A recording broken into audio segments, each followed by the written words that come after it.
Go ahead, guys. Travis, just with everything going on at the beginning of the season, just how are you right now, and where's your mindset? I'm rolling, man. We won 3 in a row, trying to get to 4-0 or 4 in a row, and yeah. As all the attention comes, it feels like I was on top of the world after the Super Bowl, and right now even more on top of the world. So it's fun, man.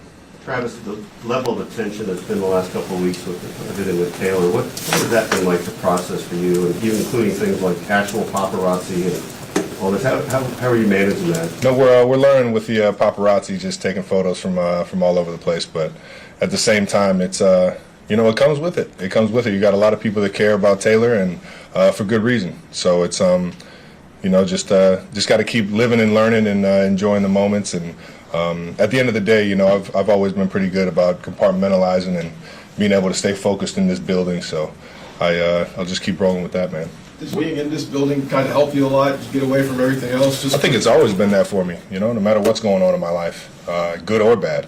I think this is one place I can get away and just be locked in and focused, and always check myself and my ego at the door and make sure that I come in with a clear mind.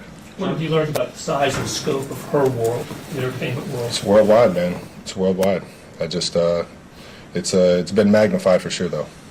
Travis, playing in that first game in Jacksonville, what was the toughest part, and where do you feel like you've come through since then? The toughest part for me was to just get back in the groove, with the knee injury and everything going into that week, or coming out of the Lions week in week 1. There's been that aspect, and then on top of that, as a whole, as a unit, just staying on the page for 4 quarters, staying together for 4 quarters, putting it all together as an offense specifically, and just nonstop trying to get better, man. That's always been the goal.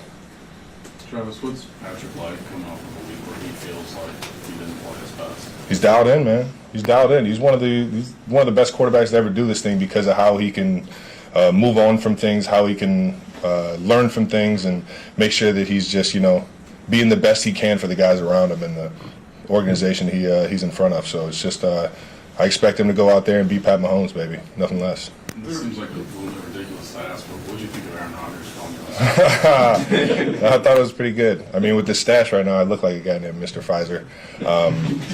Who knew I'd get into the Vax wars with Aaron Rodgers, man? It's Mr. Pfizer versus the Johnson & Johnson family over there, man. I don't think we asked you about it. Since you're in the commercial, can you kind of just say why you wanted to do that? I mean, I've always been, once I got the vaccine, I got it because of, keeping myself safe, keeping my family safe, the people in this building. So, yeah, I stand by it 1,000%, and fully comfortable with him calling me Mr. Pfizer.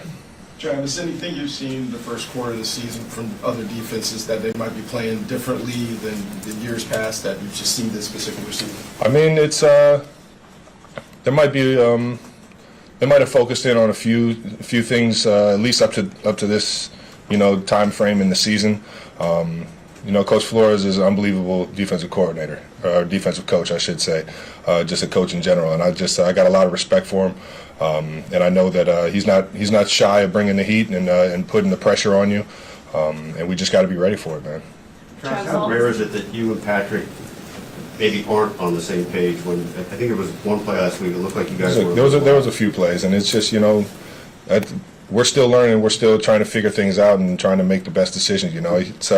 It's one thing when it goes right, and then you want to do something based off of what you just did, knowing that the defense saw it, right? So it's just nonstop playing chess with the guys across from you, and you just got to make sure you're on the same page and you're not putting the team in a tough spot or putting Pat in a tough spot like it did last week a few times. As much as you guys have seemingly read each other's minds, does it seem really crazy when it doesn't work, or is it just the way it is? I think that's a good question. I'm really just so focused in on the success of the drive, the success of the play, how that play ends, and then on top of that, being able to move on from it and learn from it. So it's just you never really get caught up in, getting down on it. That's for sure. Belated happy birthday, by the way. Thank you. Now that you're, I hate to say 34. I mean, why do you hate to say that? Are you feeling 34? I'm very fortunate to get to 34, man, and to be able to do what I love, man. I got a lot of shout outs from family, friends, a lot of people reaching out yesterday. Chiefs Kingdom always shows love, and it's just it's an appreciating day. You know, as much as everybody wants to make it about me, I just see how much family and friends that I have that I have around me, and it's always a beautiful thing.